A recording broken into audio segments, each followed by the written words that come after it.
antal alimul hakim. Shadaqallahul azim wa shadaqa rasulun nabiyyu habibul karim, amma ba'd. Ibu-ibu IIKKA yang saya cintai, semua yang hadir mudah-mudahan dalam keadaan sehat walafiat. Wabil khusus para ibu direksi, ada Ibu Yeti, Ibu Neti, Ibu Alfitra, juga mudah-mudahan dalam keadaan sehat walafiat. Alhamdulillah, kita meneruskan kajian setiap bulannya ya, yaitu kitab Kifayatul Akhyar. Kemarin sudah kita masuk di Kitabus Sholah, tentang bab sholat ya ibu-ibu ya, masih ingat ya? Kemarin kita bahas tentang masuknya waktu sholat itu tandanya seperti apa sih, apa aja gitu yang masuknya, tanda-tanda yang menjadi alamat atau penanda bahwa ini udah masuk subuh, yang ini udah masuk zuhur, yang ini udah masuk isya, ya maghrib dan lain sebagainya. Kita baca Ummul Quran dulu, suratul Fatihah, untuk mu'alliful kitab Kifayatul Akhyar ala hadhihi niyya wa ala kulli niyatin salihah wa ila hadratin Nabi Mustafa Muhammadin sallallahu alaihi wasallam khususan. Al-Imam Taqiyuddin Abu Bakar Syai'un lillahi lahum al-Fatihah. A'udzu billahi minasy syaithanir rajim. Bismillahirrahmanir rahim. Alhamdulillahi rabbil alamin, arrahmanir rahim, maliki yaumiddin, iyyaka na'budu wa iyyaka nasta'in, ihdinas siratal mustaqim, siratal ladzina an'amta 'alaihim ghairil maghdubi 'alaihim waladdallin. Rabbana ighfir lana wa liwalidina amin. Ya, ibu-ibu silahkan dibuka kitabnya. Ya, kita masuk di Kitabus Sholah, pembahasan sholat. Kemarin terakhir bahasannya selain tentang tanda masuknya waktu sholat, kita juga bahas tentang syaraitu wujubis sholah salah satu asya'a. Ya, fasal yang membahas tentang syarat wajib sholat. Ada syarat wajib sholat, ada syarat sah sholat. Ya, syarat wajib sholat dengan syarat sah sholat. Ada lagi rukun sholat. Apa bedanya syarat dengan rukun? Ada yang tahu ibu-ibu bedanya syarat dengan rukun? Syarat itu adalah sesuatu yang harus dipenuhi dan dia bukan bagian dari sholat. Tapi kalau rukun, sesuatu yang harus dipenuhi dan dia bagian dari sholat. Contoh, syarat wajib sholat ada berapa? 3. Al-Islam wal bulugh wal aqlu. Islam, baligh, berakal. Ini syarat wajib sholat. Bagian dari sholat apa enggak? Bagian dari sholat apa enggak? Enggak. Tapi kalau rukun adalah yang masuk dalam kategori bagian dalam sholat. Contoh, rukun sholat salah satunya adalah qiraatul Fatihah, membaca surah Al-Fatihah. Kalau Fatihah ketinggalan lagi sholat, maka dosa atau enggak kita? Sah enggak sholat kita ibu-ibu? Enggak, karena itu jadi rukun. Rukun itu sesuatu yang fardu, ya. Kemudian lagi takbiratul ihram, membaca Allahu Akbar. Saya pengen nanya sama ibu-ibu yang hadir, yang masuk dalam kategori rukun sholat itu mengucap Allahu Akbar apa mengangkat tangannya? Mana yang rukun, mana yang sunnah? Yang rukun mengucap takbirnya atau ngangkat tangannya? Mengucap atau angkat tangan? Mengucap atau angkat tangan? Mengucapnya. Betul, Bu Neti. Yang jadi rukun sholat adalah mengucap takbirnya Allahu Akbar. Tapi ngangkat tangannya adalah sunnah dalam sholat. Jadi kalau kita nggak ngangkat tangan Allahu Akbar, langsung kan nggak ngangkat tuh. Allah, itu ngangkat tangan itu sunnah sholat. Tapi kalau mengucapnya itu rukun sholat.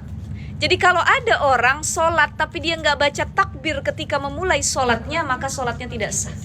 Karena salah satu rukun sholat adalah membaca takbiratul ihram Allahu Akbar. lisannya mengucap takbir, hatinya niat. Sudah sering saya sampaikan niat itu tempatnya di mana ibu-ibu? Mahaluha fil qalb, tempatnya di hati. Jadi lisannya ngomong Allahu Akbar, hatinya berniat. Saya niat sholat subuh fardu karena Allah Ta'ala, usalli fardu subhi raka'ataini mustaqbilal kiblati adan lillahi Ta'ala. Nah sekarang gini, ada orang yang membaca niat qabla sholat, sebelum mulai sholat. Itu kalau dalam mazhab Syafi'i sunnah, biar kita gak lupa niat. Tapi aslinya niat itu bukan di lisan, melainkan di hati. Karena lisan itu talafus, penguat untuk niat kita. Ya, jangan sampai kita cuma mengucap di lisan, tapi di hati nggak diucap. Karena tempatnya niat sekali lagi di mana?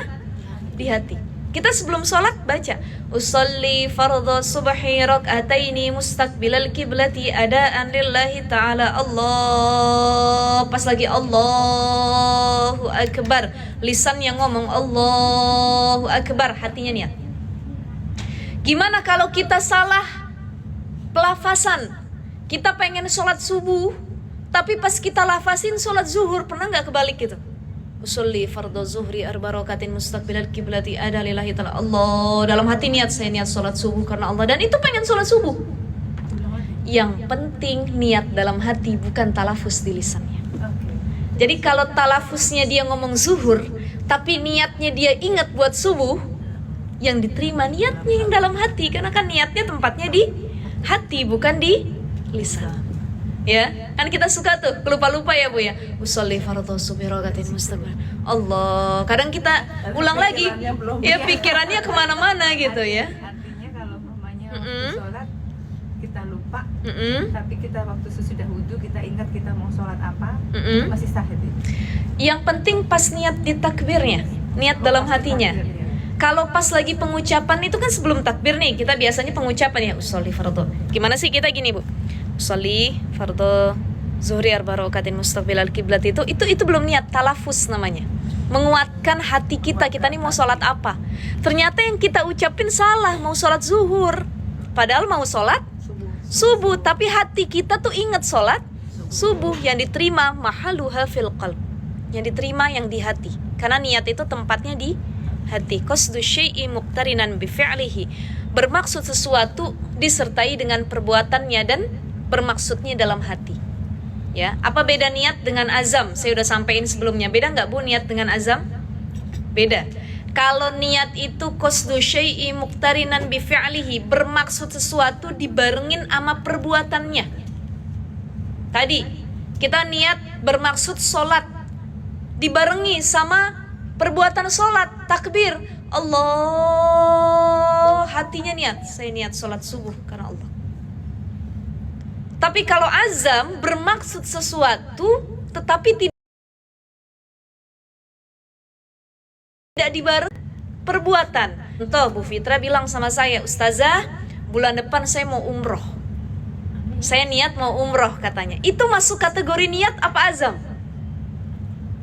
Niat atau azam? Azam. Kapan niat umroh? Saat berangkat. Saat perjalanan berangkat. Ambil mikot. Saat ambil mikot. Kita ambil mikot ke Bir Ali, apa Ji'ranah, apa ke Hudaybiyah ya. Kan di situ sambil setelah kita sudah mandi ihram, kita pakai pakaian ihram, kita sholat sunnah ihram, kita masuk ke bis. Ada yang niatnya mungkin sebelum masuk bis, tapi biasanya berbarengan, diingetinnya dalam bis sama para muthaif ataupun para pembimbing. Bapak Ibu jamaah sekalian, mari sama-sama kita niat. Kalau yang niat umrohnya buat dirinya sendiri silahkan niatkan. Tapi kalau yang niatnya membadalkan untuk orang lain silahkan. Ya, kita niat bareng-bareng. Nawaitul umrata wa ahramtu biha. Labbaik Allahumma labbaik. Labbaik la syarika laka labbaik. Innal hamda wan ni'mata laka wal mulk la syarika lak, gitu ya. Kita udah niat tuh. Jadi niat itu sambil kita lafasin, yang dilafasin tuh namanya talafus. Nawaitul umrata wa ahramtu biha labbaik Allah, itu talafus. Tapi hatinya juga harus berniat. Saya niat umrah ya Allah untuk diri saya sendiri karena Allah.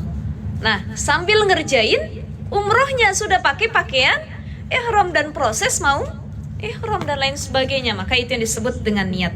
Niat itu bermaksud sesuatu disertai dengan perbuatan. Tapi kalau azam bermaksud sesuatu nggak dibarengin sama perbuatan. Saya niat mau ngaji ustazah gitu, iya, keinginan, baru keinginan, maksud tapi tidak disertai dengan perbuatannya. Perbuatannya menanti gitu ya. Saya niat umroh, kapan umrohnya? Ya bulan depan. Saya niat haji, kapan hajinya? Tahun depan. Ya masih lama gitu ya ibu-ibu ya. Yang disebut dengan azam, keinginan. Jadi bedanya rukun sama syarat. Kalau syarat sesuatu yang harus dipenuhi dan itu bukan bagian dalam sholat.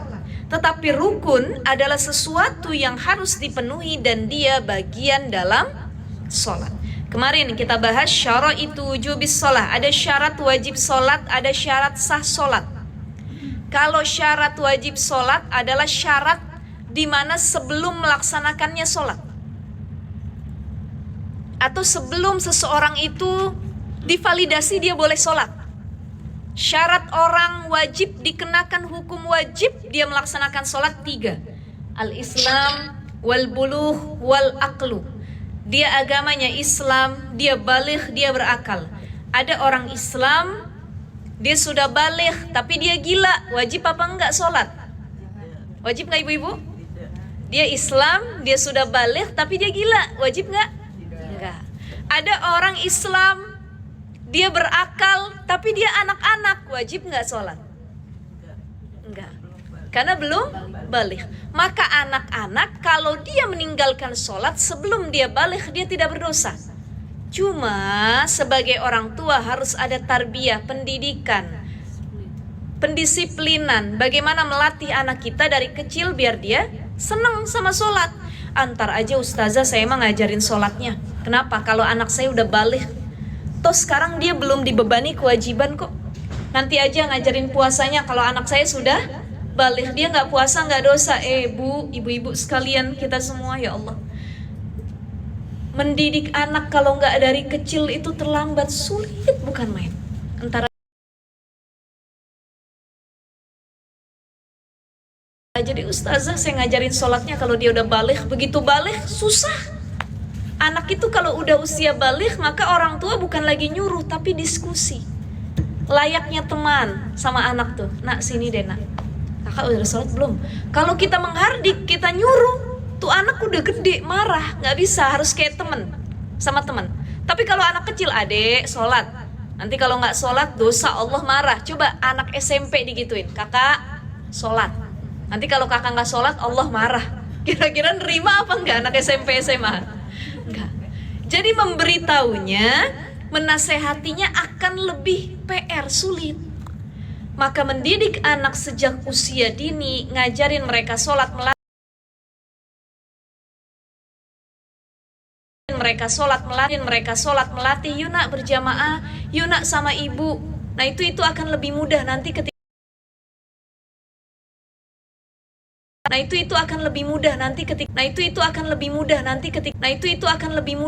ketika mereka sudah balik. Berapa banyak anak yang dia dari kecil tuh susah diajak sholat sama orang tuanya, disebabkan karena orang tuanya menyuruh bukan mengajak. Emang beda ustazah nyuruh kamarnya. Lagi seru-serunya nih drama Korea, yang satu drama Cina, yang satu drama ABCD, berepisode-episode ya. Masuk waktu Isya, kata ibunya, nak sholat dulu udah Isya, buruan. Lah mama masih nonton aja dari tadi. Mama mah nanti nunggu iklan dulu, nunggu kelar dulu nih episode yang ini gitu ya. Nah itu namanya menyuruh, bukan mengajak. Bagaimana mengajak? Mengajak itu mencontohkan langsung. Kita rangkul anak kita. Kita lagi nonton FTV, kita lagi nonton sinetron, kita lagi nonton drama, seseru apapun, kalau sudah waktunya sholat, matiin. Kita matiin, kita disiplin. Nah, yuk kita wudu yuk, mama udah wudu duluan nih. Yuk sholat yuk, kalau dia perempuan berjamaah sama mama yuk. Kalau dia laki-laki, yuk adik yang berjamaah atau adik yang jadi imam. Atau adik ke masjid ya sama ayah dan lain sebagainya. Nah itu namanya mengajak, bukan menyuruh. Kalau nyuruh itu kita nggak ngelakuin, tapi kita maksa anak kita buat ngelakuin. Abis maghrib baca Quran. Kalau mama sih dulu abis maghrib tuh dipaksa sama orang tua baca Quran, baca, tapi emaknya main HP. Kira-kira anaknya mau denger apa enggak? agak sulit kayaknya ya, karena dia ngelihat siapa yang jadi teladan contohnya. Maka sekali lagi yuk kita latih, walaupun anak-anak kita belum ada kewajiban, dia belum baligh, tapi pendidikan sejak usia dini itu diperlukan agar mereka terbiasa dan mudah melakukan sholat. Ibu-ibu sekalian, pernah ada yang curhat sama saya, orang tua ya, ibu-ibu, dia bilang gini, Ustazah, ini orang demen ngaji bukan main nih ibu-ibu ini. Dimanapun ada pengajian dia datang, ya rajin sekali taklimnya. Dia bilang, Ustazah, saya punya anak perempuan, dia udah nikah, punya suami, tinggalnya di, kalau nggak salah ya, di Texas apa di New York, saya lupa, pokoknya di Amerika, ikut sama suaminya, udah punya anak juga. Apakah masih wajib saya ngingetin anak saya sholat, Ustazah, sedangkan dia udah punya suami? Saya bilang, Bu, yang namanya orang tua kewajiban ngingetin gak pernah gugur sampai kapanpun. Mau tuh anak udah jadi ibu, dia udah jadi nenek, dia udah punya cucu, anak kita tetap kalau namanya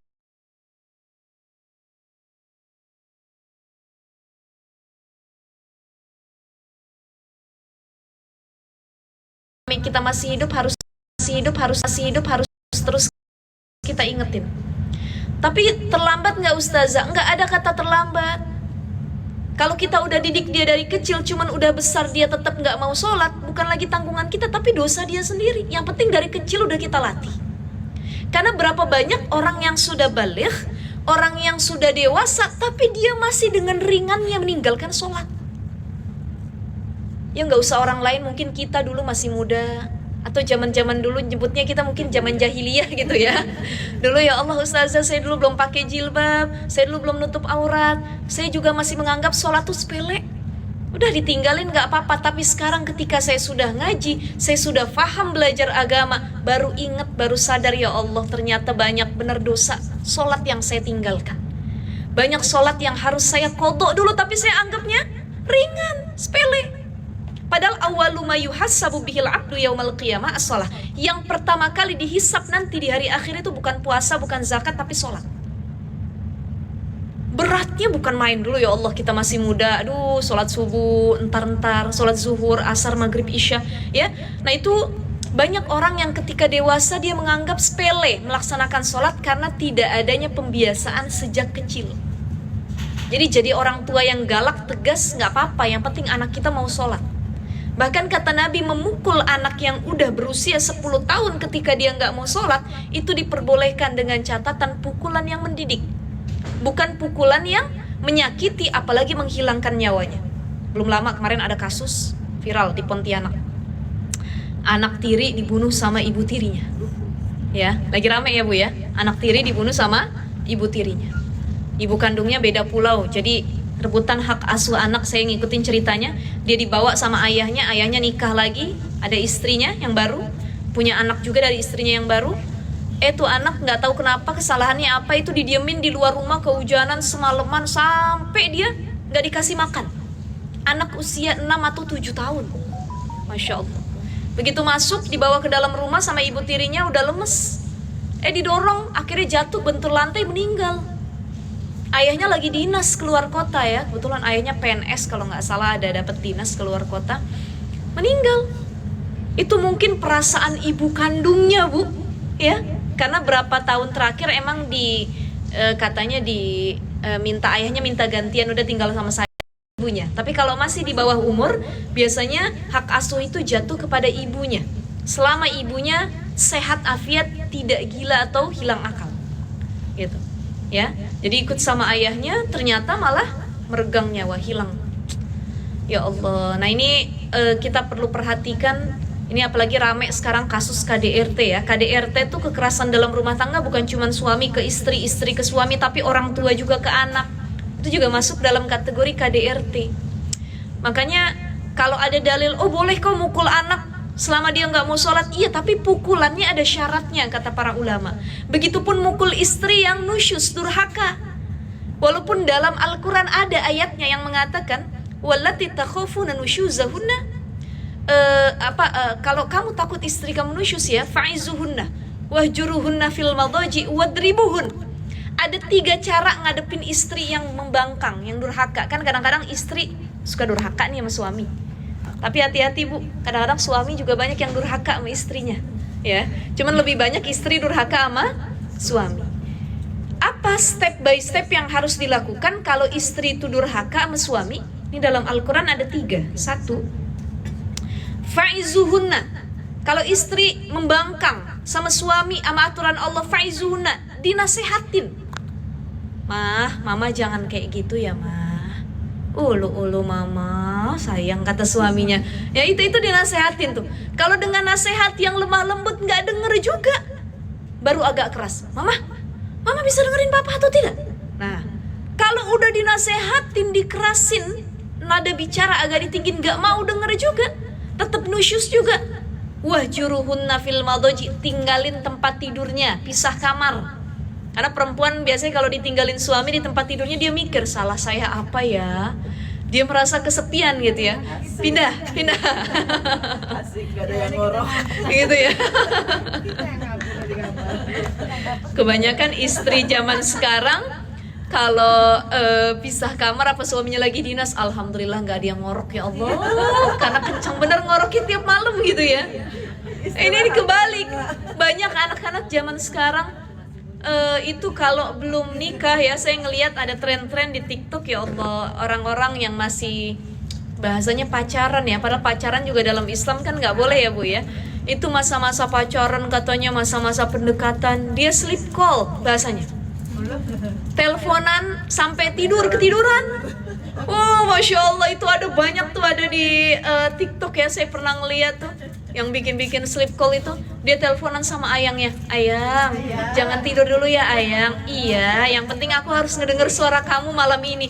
Oh ayang-ayangan dah sampai HP tuh habis baterainya, sampai panas tuh HP ya. Masya Allah. Bahkan ceweknya bilang, ayang aku haus nih, pengen minum dulu.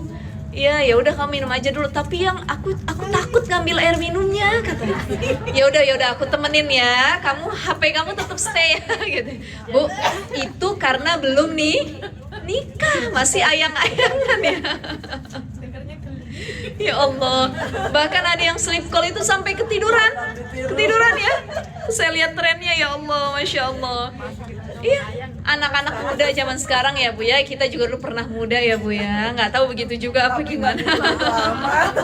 Karena belum ada handphone dulu ya. Anak zaman sekarang ini ya Allah, kadang ya Allah, zina itu bukan cuma secara fisik ya ibu-ibu ya, tapi zaman sekarang tuh bisa zina juga lewat handphone, suara, bahkan ketikan jari gitu ya. Masih surat-suratan ya Bu ya. Masya Allah, zaman sekarang mereka sleep call. Jadi bukan cuma WA-an, kadang-kadang sleep callnya bukan suara tapi video call. Ayang aku ngantuk nih. Ya udah, nanti kalau kamu ngantuk aku bangunin lagi. Itu belum nikah. Kalau udah nikah, tidur samping suami kan. Kalau belum nikah tuh rasanya teleponan sama yang kita cinta demen banget ya Bu ya. Sampai ayang tidur ya, aduh jangan tidurlah ayang dan lain sebagainya. Tapi kalau udah nikah ya Bu Tiwi, betul nggak Bu Tiwi? Masya Allah. Bu Tiwi sekarang masih sleep call ya, masih ya. Kalau udah nikah, ya Allah, yang tadinya belum nikah tuh pengen kita denger suaranya tiap malam, begitu udah nikah kan laki kita ngorok terus ya. Ya Allah, kesel benar denger ngoroknya nih. Kalau bisa pindah kamar dah begitu ya. Itu bedanya orang yang belum nikah dengan sudah menikah. Tapi banyak juga yang setelah menikah dia tetap romantis. Maka ibu, kalau suami kita ngorok nggak berhenti, kita renungi bahwa ya Allah, ini nikmat terbesar dari Allah ya. Kesian yang nggak punya suami, dia nggak ngedenger ngorok suaminya gitu. Alhamdulillah saya masih punya pasangan, biarpun berisik bener tidurnya gitu. Masya Allah ya. Jadi sampai mana tadi tuh ibu-ibu? Sampai ngorok ya, saya bingung tadi.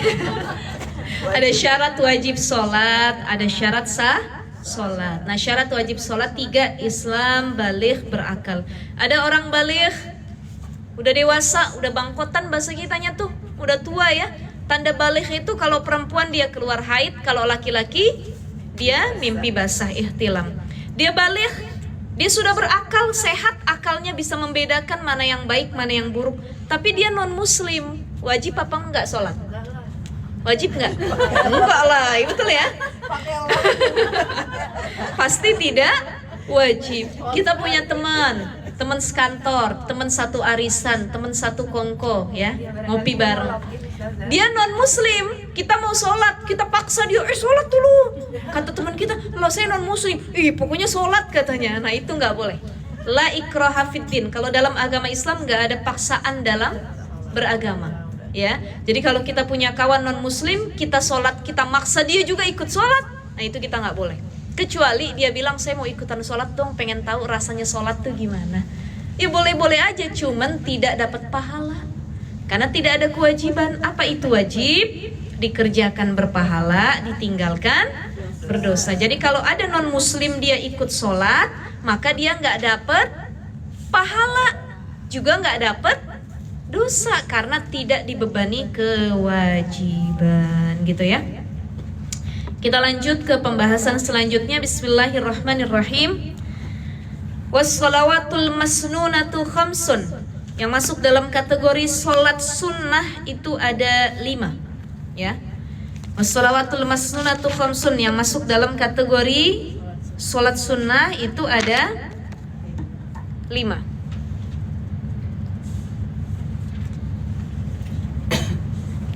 Ini yang pertama maksudnya sholat sunnah yang memang dianjurkan untuk berjamaah, ya. Ada 5. 1, al-Aidani. 2, sholat sunnah Id, Idul Fitri dan Idul Adha. Al-Aidani. Wal kusufani. 2, sholat sunnah kusuf dan khusuf, ya. Sholat gerhana bulan maupun gerhana matahari, ya. Jadi gerhana bulan, gerhana matahari, sholat Idul Fitri, Idul Adha, dan yang kelima wal istisqa, sholat istisqa, meminta hujan, kekeringan, kemarau panjang, yuk berjamaah kita sholat bareng-bareng. Kenapa sholat istisqa? Minta diturunin hujan sama Allah, ya, biar berakhir kemarau ini. Ini yang disebut dengan sholat sunnah, ya. Allati tasunu laha al-jamaah, yang disunnahkan melakukannya berjamaah, baik sholat Idul Fitri, Idul Adha, kusuf, ya, atau sholat gerhana maupun sholat istisqa, itu disunnahkannya dilaksanakan berjamaah. Apa makna sholat sunnah, ibu-ibu? Kalau sholat 5 waktu, subuh, zuhur, asar, maghrib, isya, itu sholat sunnah apa fardu? Fardu. Apa makna sholat fardu? Dikerjakan berpahala, ditinggalkan berdosa. Sholat sunnah dikerjakan berpahala, ditinggalin tidak berdosa. Jadi kalau ada orang dia ikut sholat Id, dapat pahala apa enggak? Tapi kalau dia enggak sholat Id, enggak dosa, cuman pahala sunnahnya dia enggak dapat, ya. Nah kalau sholat sunnah Id ini, kenapa kebanyakan masjid-masjid itu ngelakuinnya di lapangan? Karena sholat Id ini syiar Islam, setahun sekali adanya. Maka orang yang walaupun dia nggak bisa sholat kala Id, baik karena dia nifas, haid, ataupun sedang sakit, tetap dia bisa hadir dan ikutan mendengar khutbah ketika sholat Id. Makanya sunnahnya itu di lapangan, di tempat terbuka. Jadi yang haid dan nifas tetap bisa ikutan. Jangan mentang-mentang kita haid, nifas, kita kena nih. Besok pagi ini sholat Idul Fitri, saya mah haid, bangunnya jam 8 pagi. Oh jangan begitu ya. Tetap, saya rasa kalau ibu-ibu walaupun sholat Id itu dia haid ya, tetap gak bisa bangunnya siang ya bu. Malah dari jam 2 malam udah bangun duluan. Kenapa? Dia mikirin lontong udah mateng apa belum, yang satu rendang dan lain sebagainya belum, ganti hordeng lagi, ganti taplak meja lagi setahun sekali gitu ya. Nah itu kalau kita nggak bisa sholat, minimal kita hadir untuk mendengarkan khutbah ketika sholat Id. Kemudian wasunanut tabi'atu lil faraidi, ada sholat sunnah yang mengikuti sholat fardu, yaitu sholat sunnah rawatib. Sholat sunnah rawatib itu adalah sholat sunnah. Jadi sholat rawatib itu adalah sholat sunnah, tapi tidak semua sholat sunnah adalah rawatib. Paham ibu-ibu? Paham sampai sini? Sholat rawatib adalah sholat sunnah, tapi tidak semua sholat sunnah adalah sholat rawatib. Karena sholat rawatib adalah sholat sunnah yang diikuti dengan sholat fardu. Jadi dia nempel ke sholat wajib atau fardu. Wasunanut tabi'atu lil faraidi sab'a asyrata raka'atan. Sholat sunnah yang mengikuti sholat fardu atau sholat sunnah rawatib itu ada 17 rakaat, ya. Ada 17 rakaat. Pertama, rakaatul fajri, 2 rakaat sebelum sholat subuh. Sholat sunnah qobliyah subuh. Silakan dicatat ibu-ibu. Sini sudah ada ya. Wa arba'un qabla zuhr, 4 rakaat sebelum sholat zuhur. Yang ketiga, ada berapa jumlahnya tuh? 2 rakaat fajar, 4 rakaat zuhur, 6 jumlahnya.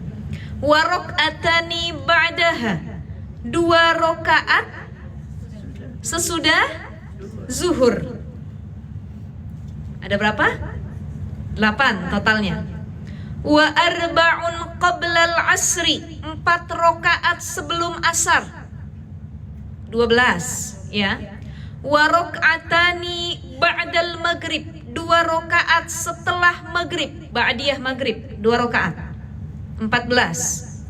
Wassalasun ba'dal isya yutiru biwahidatin minhunna.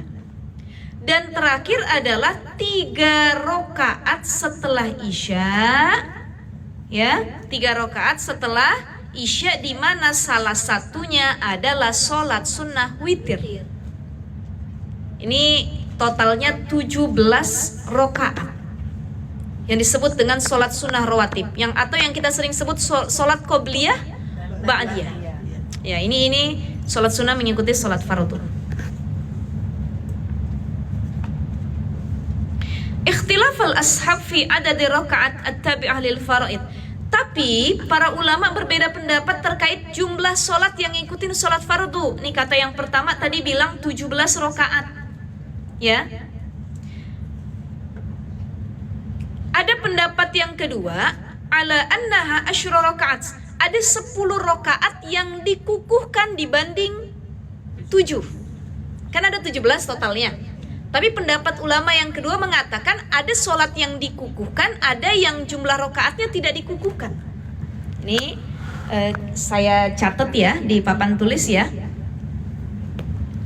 Sholat sunnah, sunnah rawatib,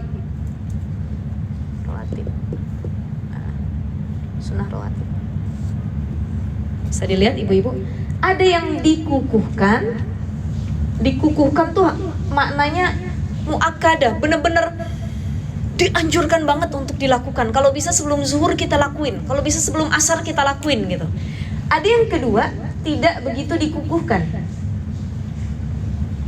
Tidak begitu dikukuhkan. Yang tidak begitu dikukuhkan, yang dikukuhkan kita bahas ada 10. Ya. Yang dikukuhkan ada 10. Apa saja di sini disebutkan? Sebagaimana hadis dari Ibnu Umar radhiyallahu anhuma, qala Nabi sallallahu alaihi wasallam, qala ia berkata, "Sholaitu ma'an Nabi." Kata Ibnu Umar, aku salat bersama Nabi sallallahu alaihi wasallam. Sini disebutkan rakaatani qabla subuh ya. Ada 2 rakaat subuh, 2 sebelum subuh. Kemudian lagi rakaataini qabla zuhur, 2 rakaat sebelum zuhur, sebelum sholat zuhur maksudnya ya, bukan sebelum azan zuhur. 2 rakaat sebelum sholat zuhur. Kemudian lagi wa rakaataini ba'daha, 2 rakaat setelah zuhur. 2 setelah zuhur. Berapa totalnya nih ibu-ibu? 6. 2 sebelum subuh, 2 sebelum zuhur, 2 setelah zuhur. Selanjutnya adalah wa raka'ataini ba'dal maghrib, 2 rakaat setelah maghrib. Dan satu lagi adalah 2 rakaat wa raka'ataini ba'dal isya, 2 rakaat setelah isya. Setelah isya. Ya. Jadi totalnya ada 10. Ini yang kata pendapat para ulama mengikuti dari hadis Ibnu Umar radhiyallahu an, bahwa ada 10 sholat rawatib yang sangat dikukuhkan. Artinya gini ibu-ibu, tadi kan di sini ada 17. Berarti yang berkurang yang mana? Asar 4 rakaat ya. Betul ya? Asar 4, kemudian lagi witir 1, dan zuhur 22 ya. Zuhur 22. Harusnya kan kalau totalnya 17, zuhur 4, sebelum zuhur 4, sesudah zuhur 4, setelah isya 3, sebelum asar 2, 4. Paham gak ibu-ibu? Begini maksudnya. Yang tidak dilakukan. 17 itu apa saja? 17 itu 1, 2 rakaat sebelum subuh. Kemudian 4 sebelum zuhur. Kemudian 4 sesudah zuhur. Dua sesudah duhur. Oh 2 ya, mohon maaf ya. 2 sesudah zuhur. Kemudian lagi 4 sebelum 4 sebelum asar. Baik. 2 sebelum maghrib. 2 sesudah maghrib. Dan 3 sesudah isya. Baik. Jadi totalnya ada 17. Nah, tapi yang kata para ulama yang sangat dikukuhkan totalnya ada 10. Artinya di sini zuhur yang tadinya 4 boleh dilakukan 2. Dan kemudian 4 sebelum asar ini boleh ditiadakan, artinya tidak begitu dikukuhkan. Dan 3 setelah isya ini boleh cuma dilakuin 2 karena satunya adalah witir. Jadi boleh dilakukan, boleh enggak ya. Karena yang sangat-sangat dikukuhkan untuk dilakukan adalah ini yang 10. Tapi kalau ustazah saya emang nggak mau yang 10. Saya mah doyannya yang banyak pokoknya. Saya selalu suka yang lebih banyak gitu ya. Oh kalau ada orang begini bagus ya. Ini kayak ada orang dia mau zikir.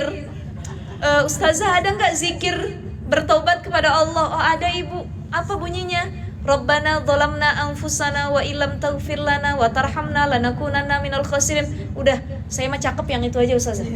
Saya sukanya yang panjang. Yang pendek ada nggak? Ada. Astaghfirullahaladzim. Saya nggak suka yang pendek. Saya maunya yang panjang ya Allah. Atau Allahumma anta rabbi la ilaha illa anta khalaqtani. Ada orang yang dia tuh nggak suka yang sedikit dalam ibadah. Sukanya banyak.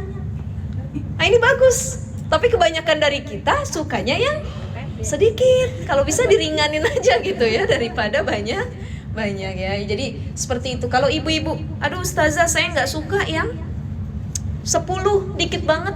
Saya terbiasa 4 rakaat sebelum zuhur, 2 rakaat setelah zuhur, 4 rakaat sebelum asar. Mangga silahkan ibu-ibu ambil yang 17 karena ini sunnah.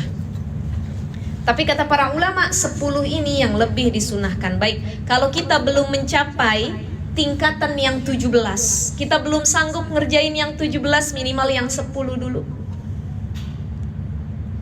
10 juga saya nggak sanggup ustazah, kebanyakan. Kadang-kadang sholat wajib aja 5 menit kelar gitu ya. Ditambah lagi ba'diyah, qobliyah. Ya udah minimal nih ada nih 2 rakaat sebelum subuh. Itu lebih baik daripada seisi dunia. Jadi kalau pengen mendapat keutamaan dunia dan seisinya, sholat 2 rakaat sebelum subuh. Ini kita terapkan, istiqomahkan. Aduh ya Allah, rasanya kalau nggak sholat sunnah 2 rakaat sebelum subuh ada yang hilang tuh. Tuh orang kalau udah biasa istiqomah dilakuin, tiba-tiba nggak dia lakuin, dia merasa ada yang hilang. Ini dulu kita lakuin. Udah istiqomah 2 rakaat sebelum subuh, 2 rakaat sebelum zuhur. Ba'da zuhur, entar dulu deh, capek bener habis zuhur sholat lagi gitu. Ya udah 2 dulu kita istiqomahin. Ini udah istiqomah, lanjut ini sampai lanjut yang isya. Kalau kita bisa 17 rakaat ditambah dengan witir itu lebih baik lagi. Ya, ibu-ibu sekalian ya.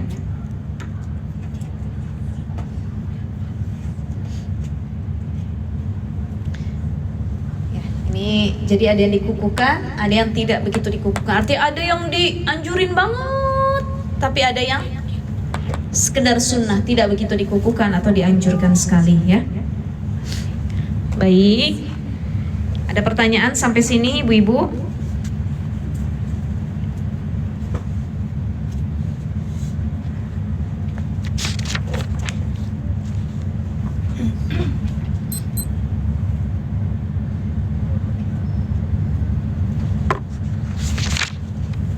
Jadi sholat sunnah tuh pertama ada sholat sunnah yang dianjurkan tasunnulaha al-jamaah, dianjurkan berjamaah tadi, sholat Idul Fitri, Idul Adha, sholat gerhana bulan, gerhana matahari, dan sholat istisqa. Kemudian yang kedua, was-sunanut tabi'atu lil faraid 17 rakaatan. Ada sholat sunnah yang mengikuti sholat fardu, totalnya 17 rakaat. Dan ada pendapat ulama yang lain, yaitu yang dikukuhkan ada 10 rakaat. Selanjutnya, wasalat sunnah wa fila muakkadat. Ada 3 sholat sunnah tapi dia bukan rawatib. Kalau yang 10 tadi tuh muakkadah tapi dia rawatib. Apa sholat sunnah rawatib? Sholat yang mengiringi sholat fardu. Tapi ada 3 ini sholat yang sangat dianjurkan tetapi dia bukan sholat sunnah rawatib. Yaitu pertama sholatul laili, sholat tahajud. Ini dianjurin banget, muakkadah, ya. Jadi kalau muakkadah itu maknanya tuh benar-benar dianjurin, mendekati wajib gitu. Sunnahnya tuh sunnah yang mendekati wajib, kalau bisa dilakuin gitu. Ya dikuatkan. Tapi kalaupun ditinggalkan tidak berdosa gitu ya. Sholatul laili, sholat tahajud. Yang kedua wassalatud duha, sholat sunnah duha. Yang ketiga wassalatut tarawihi, sholat sunnah tarawih. Ya ibu-ibu ya, ada 3, tahajud, duha, dan tarawih. Ini adalah sholat-sholat yang Masya Allah, 3 sholat ini setannya banyak bener. Susah bener kita, benar. Betul ya Bu ya? Ini setannya yang goda banyak banget. Ya Rabbi. Tahajud, kita bangunin diri sendiri pakai apa? Alarm ya. Kayak alarm. Udah deh ustazah, kalau saya bangun tahajudnya jam 2, jam 3 itu ngantuk bener gitu ya. Jadi kita bangunnya setengah 4 atau jam 4 kurang, mendekat-dekati ke subuh. Udah pakai alarm, kita bikin alarm 10 peringatan. Tetap ya Allah, luar biasa. HP 2, bahkan HP suami nyala juga, HP anak nyala juga. Akhirnya alarmnya saling saut-sautan, tapi nggak ada yang bangun. Bangunnya cuma matiin doang. Matiin aja deh, tanggung 5 menit lagi, 10 menit lagi. Masya Allah, ini sholat yang setannya paling banyak ya. Tapi kita apa-apa kalau bikin dosa jangan nyalahin setan mulu, kesian. Kata dia, gua kagak ada dah kayaknya, goda-godain disalahin mulu. Nanti setannya makin nekat. Makin nekat gitu ya ibu-ibu. Karena begini, manusia ketika dia berbuat dosa, sebabnya karena 2. 1, godaan setan. Yang kedua, hawa nafsu yang ada dalam diri. Kenapa kita males bangun tahajud? Bisa jadi bukan karena setan. Emang hawa nafsu kita tuh demen bener sama tidur. Ya Allah, enak bener tidur ini ya Allah. Udah tidurnya kita kasurnya empuk, pakai selimut, AC-nya dingin, pakai air purifier lagi dan lain sebagainya. Ya Allah, nikmat bener tidur ya Allah. Jadi 2 hal yang kadang tuh kita suka berlebih-lebihan menikmati hal tersebut, tidur sama makan. Ya, tidur ya Allah, enak bener tidur. Makan, ya Allah, enak bener nih. Kata Nabi, makanlah sebelum lapar, berhenti sebelum kenyang. Kebalikan kita. Kita makan kalau lapar, berhenti Kalau udah kenyang. walaupun udah kenyang nggak berhenti juga. Nambah lagi sampai kalau bahasa kitanya tuh perut kita tuh nyengkak, begah. Ini udah di atasnya sesak napas, tahu nggak ibu-ibu? Ya, udah nggak bisa ya Allah. Tapi makanan masih pengen nambah lagi, semua masih dimakan lagi ya Allah. Padahal anjuran Nabi, makanlah sebelum lapar, berhenti sebelum kenyang. Tidur juga begitu. Makanya kata Nabi SAW begini, akhsya ma khasyitu ala ummati. Ada beberapa perkara yang aku takuti nanti terjadi pada umatku. Pertama, kibarul batni, perutnya besar. Ya, langsung pada ngecek perut nih, gede apa enggak saya perutnya.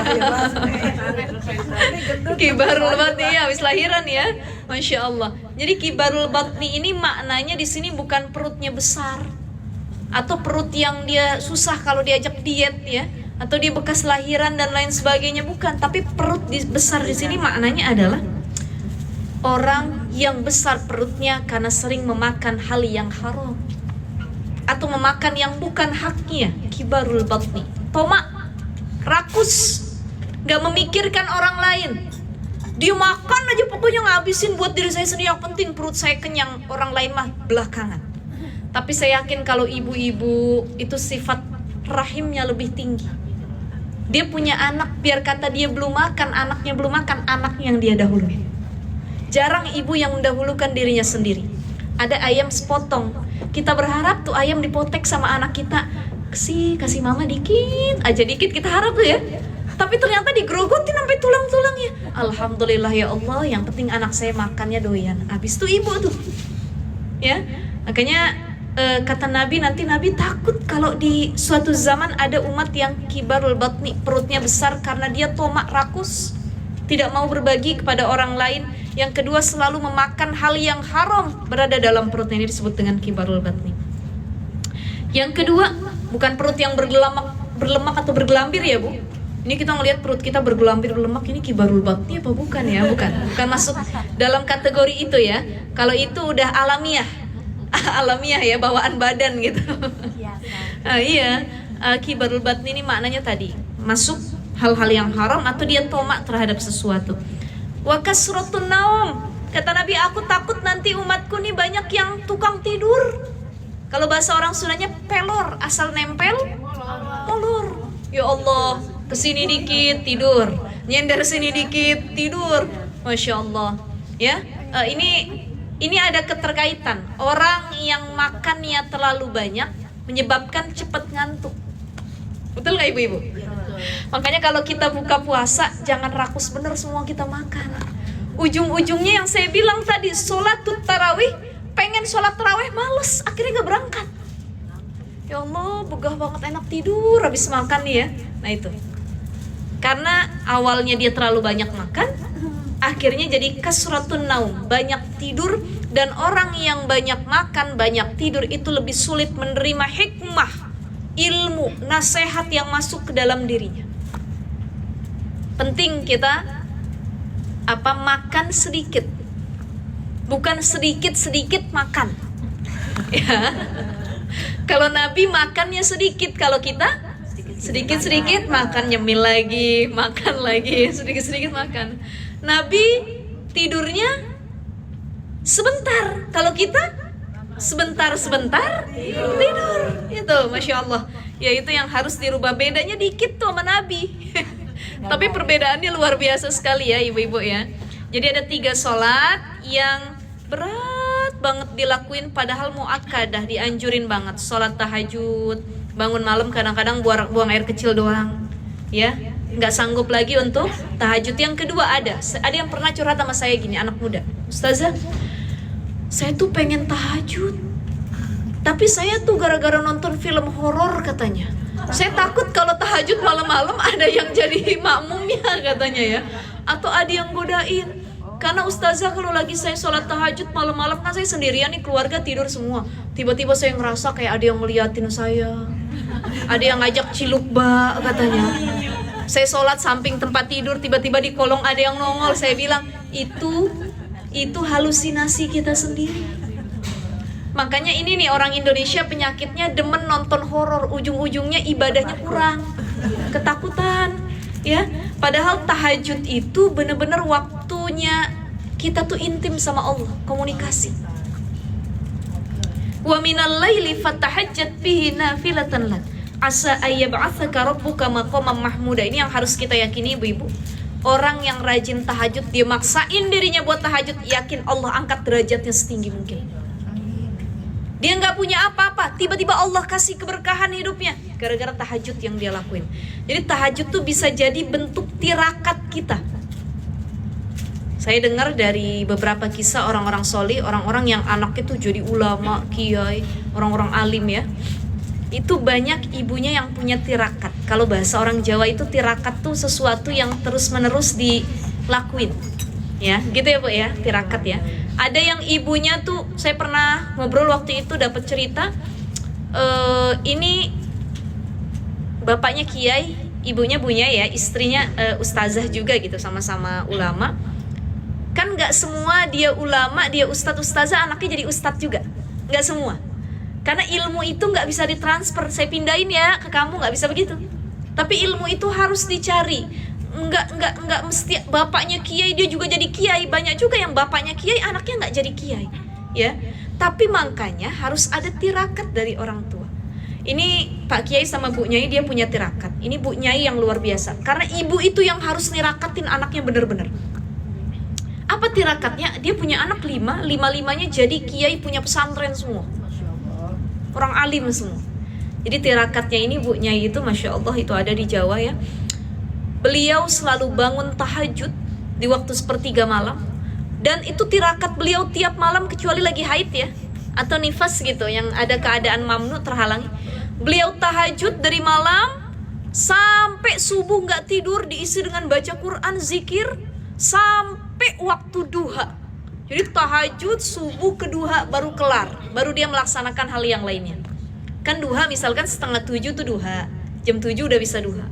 Jadi jam 7 baru dia kelar melipat sejadahnya, mukenanya, Masya Allah. Ya, ini tirakat dari orang tua. Jadi orang tua tuh cuman bisa nirakatin, doain. Kalau ilmu itu bukan karena nasab, bukan karena turunan. Pasti dia berilmu juga enggak semua. Tapi harus dengan usahanya sendiri, harus dengan pencariannya sendiri. Orang tua cukup nirakati, mendoai. Ustazah saya nggak sanggup nirakatin anak saya tahajud begitu sampai pagi. Ya udah, ibu tirakatnya apa? Puasa. Ada yang tirakat buat anaknya puasa. Dia puasa Daud. Kalau nggak bisa Daud, Senin Kamis, ya Allah saya niatin puasa ini biar saya jadi orang soleh, suami saya jadi orang soleh, anak-anak saya jadi keturunan soleh-soleh. Belum bisa kita puasa, belum bisa kita tahajud, tirakatnya apa? Zikir, sholawat setiap harinya. Atau tirakat kita setiap anak kita mau tidur kita doain, ya, doain.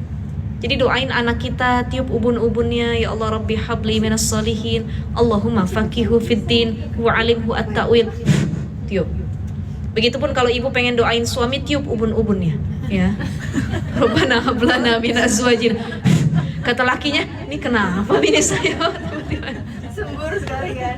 Masya Allah ya itu doain pasangan. Iya ya, Masya Allah. Jadi cukup kita tuh kalau pengen keluarga kita soleh-soleha, tirakatnya doa sama amal soleh gitu aja. Gak perlu ke dukun, ibu-ibu, ya Allah biar suami saya ngelekat terus sama saya, cinta, gak berpaling kemanapun, saya dukunin suami saya. Dosa iya, syirik kepada Allah iya, ya Allah. Ada banyak istri yang gak pengen suaminya lepas dari dia, tapi dia datang ke dukun, dia pelet suami sendiri. Bahkan saya pernah, ya Allah, dengar itu dari jamaah ya Bu, ada yang cerita itu daerah-daerah kampung pedalaman gitu ya. Saya nggak tahu kalau di Jakarta ada yang begitu apa enggak.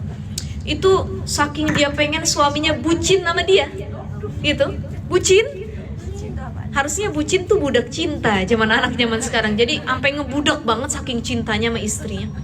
Itu ya Allah, ada istri yang dia mencampurkan darah haid dengan minuman suaminya. Allahu Akbar. Itu dari mana amalannya? Dari dukun, dari jin. Itu aja udah dosa kita ngasih suami kita minum darah haid, ya, Masya Allah. Dan itu ada Bu, ada beberapa orang saya pernah dengar dari jamaah waktu itu ya. Ya Allah, katanya suaminya nunduk, tapi dia minta bantuan sama syaitan. Ya Allah, padahal kalau minta suami hatinya terpaut terus sama kita, mintanya sama Allah. Doain setiap tahajud, ya Allah Rabbana hablana min azwajina wa zurriyatina qurrata a'yun waj'alna lil muttaqina imama. Ya Allah, istiqomahkan hati suami saya, ya Allah. Jaga dia ya Allah. Ya, jadikanlah aku di hadapannya cantik, baik fisik maupun akhlak ya Allah, gitu kan. Ada istri yang gak begitu cantik penampilannya, tapi suaminya kalau ngeliat tuh tenang, senang hatinya. Kenapa? Istrinya rajin senyum, ngomongnya lemah lembut. Nih kata Nabi, salah satu perempuan yang min ahlil jannah, masuk dalam kategori penghuni surga, adalah perempuan al-wadud, yang penuh kasih sayang, ngomongnya lemah lembut. Ibu tahu Syahrini kan ya Bu ya? Syahrini ngomongnya gimana? Cantik, suamiku, gitu ya. Iya, alunannya kan bagus tuh. Iya, vibrasinya tuh cakep gitu, ada.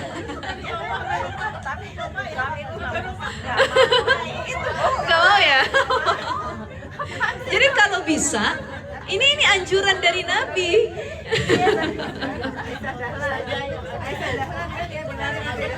Iya. Oh, Masya Allah. Ibu-ibu, ini hadis Nabi.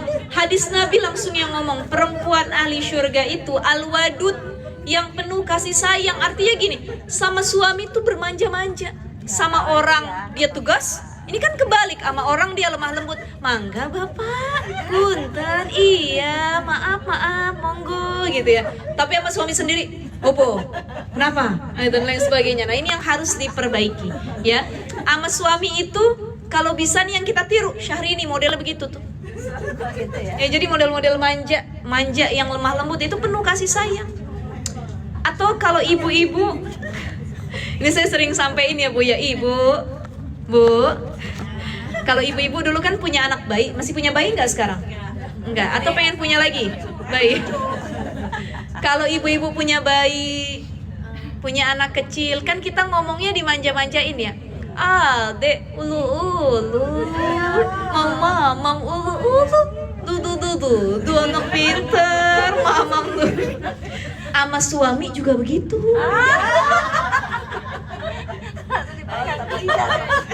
Suami pulang dari Bank DKI ya, tuk. Assalamualaikum. Waalaikumsalam.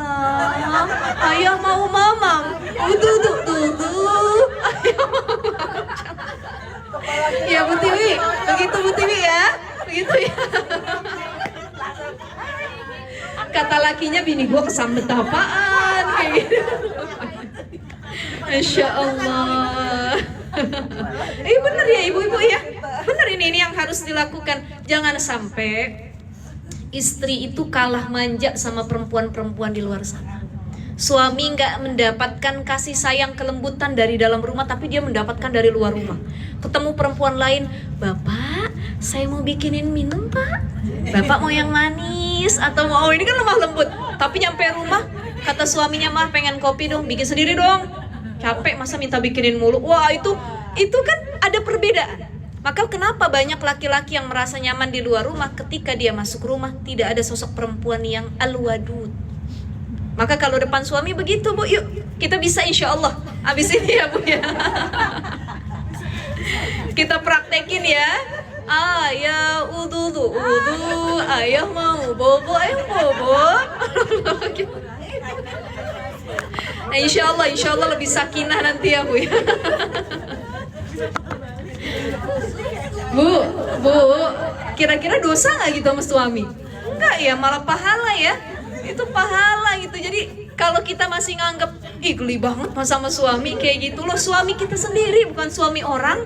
Kan yang dosa kalau itu suami orang. Tapi kalau suami kita sendiri halal, berkah, al-wadud, jadi penghuni surga gitu. Ya, insya Allah pulang dari sini bisa kita amalin insya Allah. Mudah-mudahan. Oke, ibu-ibu sekalian.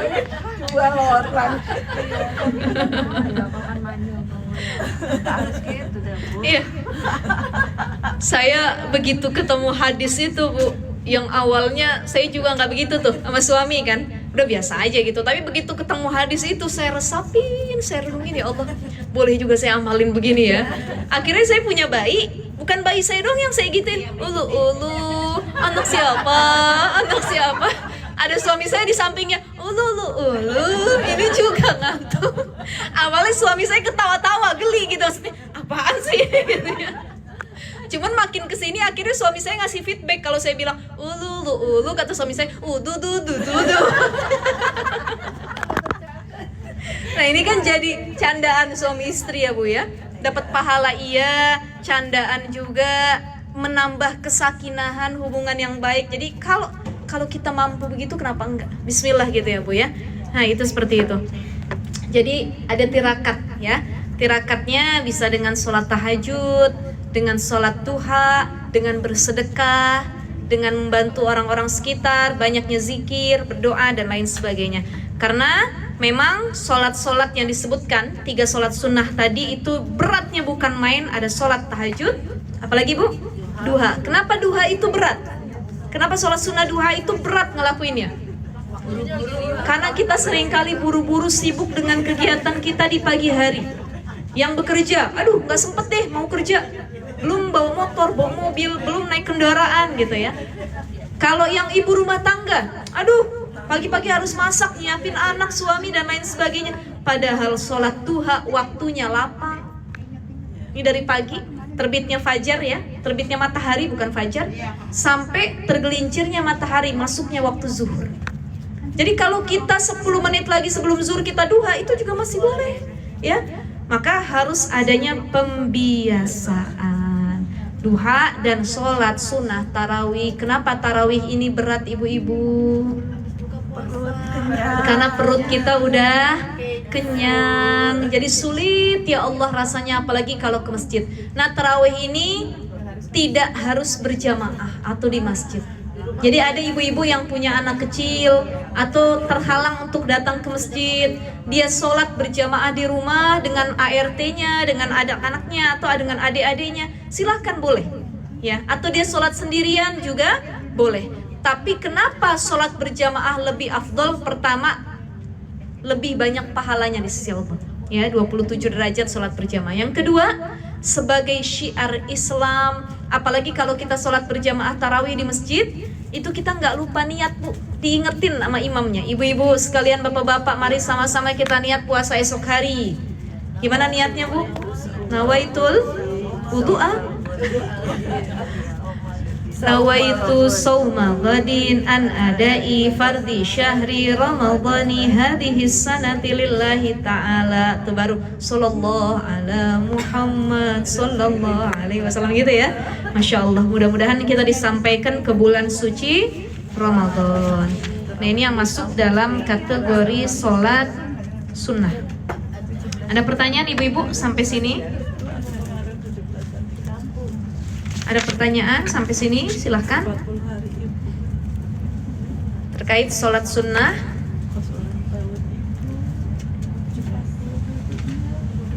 Izin saya minum ya ibu-ibu ya. Silahkan ibu-ibu kalau ada pertanyaan.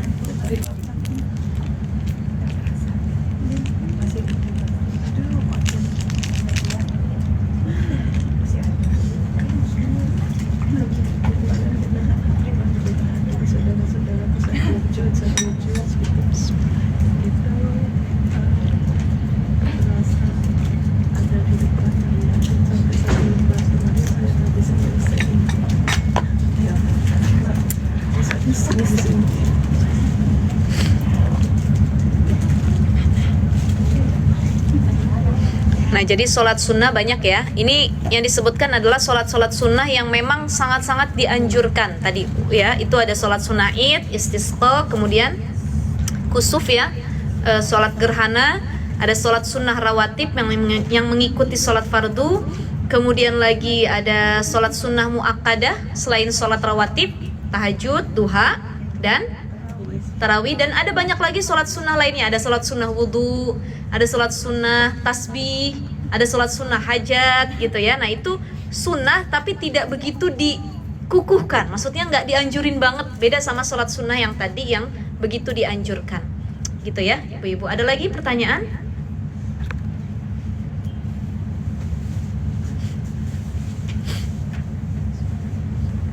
Sholat sunnah hajat, kita punya hajat, kita sholat sunnah. Ada lagi istikharah ya. Ibu-ibu lagi bingung memilih nih yang mana. Tapi memilih di sini adalah perkara yang benar-benar harus dipilih. Jangan ibu-ibu bingung milih mau beli tas yang warna hijau apa yang kuning, kemudian dia sholat istikharah. Ya Allah, yang hijau apa yang kuning, sampai istikharah berkali-kali. Nah, ini perkara duniawi yang sebenarnya nggak cocok kalau diistikharahin gitu ya. Nah, biasanya orang sholat sunnah istikharah tuh dia meminta kepada Allah pilihan, ya Allah, masalah jodoh, pekerjaan, ya. Oh, kalau bisa jangan ya, udah punya suami masa kita istikharah jodoh. Atau misalkan gini, orang yang sudah menikah ada yang dia istikharah, tapi istikharahnya antara melanjutkan atau mengakhirkan pernikahan. Dia berada dalam masalah gitu ya, niat bercerai. Kemudian ya Allah, benar nggak ya kalau saya menggugat atau saya bercerai atau saya menalak, ya Allah. Dia istikharah. Ini bagusnya dilanjutin apa enggak ya Allah? Dia istikharah, minta bantuan sama Allah. Ya, minta jawaban yang terbaik gitu.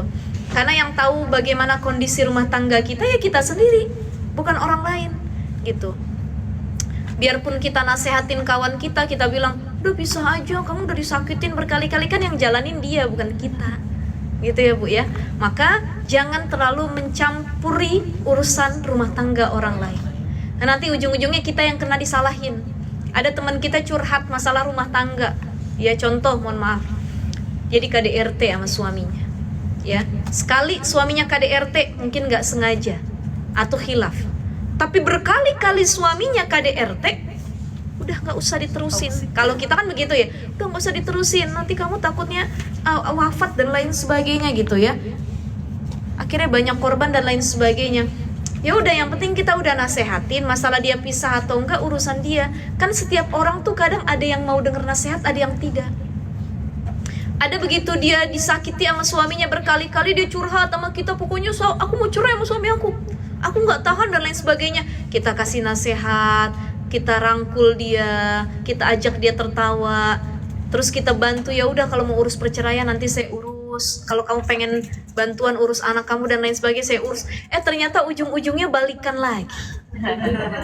Abis itu kita yang dimusuhin, katanya kemarin nyuruh cerai dan lain sebagainya. Maka tidak terlalu mencampuri urusan rumah tangga orang lain itu lebih baik. Cukup nasihatin aja. Saya nggak tahu lanjutin atau enggak, itu kembali ke kamunya sendiri bagaimana yang menjalani. Jadi jangan pernah jadi kompor Bu. Udah cerai aja, udah lanjutin aja. Ntar lanjutin, kita suruh lanjutin, dia disakitin lagi. Kita suruh cerai, ternyata dia masih cinta, bucin sama suaminya. Jadi cukup sekedarnya saja. Dia minta nasihat, kita nasihatin. Minta yang terbaik, istikharah sama Allah. Kita manusia nggak punya kuasa, Allah yang punya andil, mintanya sama Allah. Gituin ya Bu ya. Jadi ada pertanyaan lagi Ibu-ibu?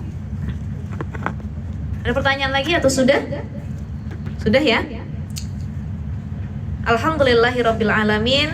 Kita hari ini bahas tentang syarat wajib sholat dengan sholat sunnah ya.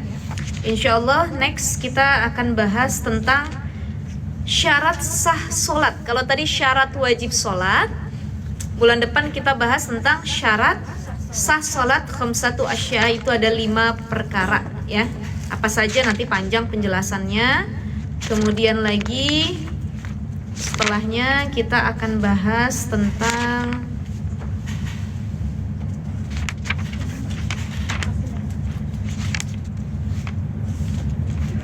nanti syarat sah sholat ini juga panjang ya. Ada harus menghadap kiblat, menutup aurat dan lain sebagainya.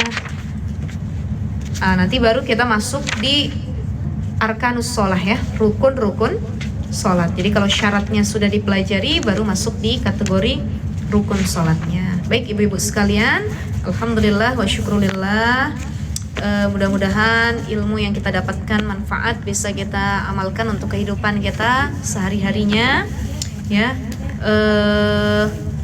Kita baca Ummul Quran suratul Fatihah. Mudah-mudahan Allah berkahi setiap pengetahuan yang diberikan kepada kita, bisa diamalkan dalam ibadah kita sehari-hari, bisa diajarkan pada orang-orang sekitar kita. Allah sehatkan badan kita, panjangkan umur kita dalam ketaatan, disampaikan kita ke bulan suci Ramadan. Allahumma ballighna Ramadan. Dan mudah-mudahan Allah jadikan keluarga kita keluarga yang sakinah, mawaddah warahmah, anak-anak kita menjadi keturunan yang salih dan salihah. Ala hadhihi niyah wa ala kulli niyatin salihah wa ila hadratin nabi. Al-Fatihah. A'udzu billahi minasy syaithanir rajim. Bismillahirrahmanirrahim. Alhamdulillahi rabbil alamin, arrahmanir rahim, maliki yaumiddin. Iyyaka na'budu wa iyyaka nasta'in. Ihdinas siratal mustaqim, siratal ladzina an'amta 'alaihim ghairil maghdubi 'alaihim waladdallin. Allahumma bihaqqil Fatihah wa bisirril Fatihah wa bikaramatil Fatihah iftah lana abwabal khair wakhtim lana bil khair waj'alna wal hadirina min ahsani ahlil khair ya farijal ham ya kashifal qam ya man li abdihi yaghfir wa yarham walhamdulillahi rabbil alamin. Subhanakallahumma wa bihamdika nashhadu an la ilaha illa anta nastaghfiruka wa natubu ilaik. Kurang lebihnya mohon maaf. Assalamualaikum warahmatullahi wabarakatuh.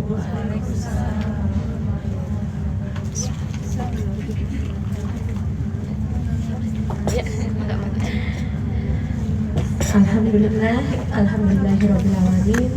Telah kita dengarkan dari Ustazah Syifa Nur Fadilah. Semoga apa yang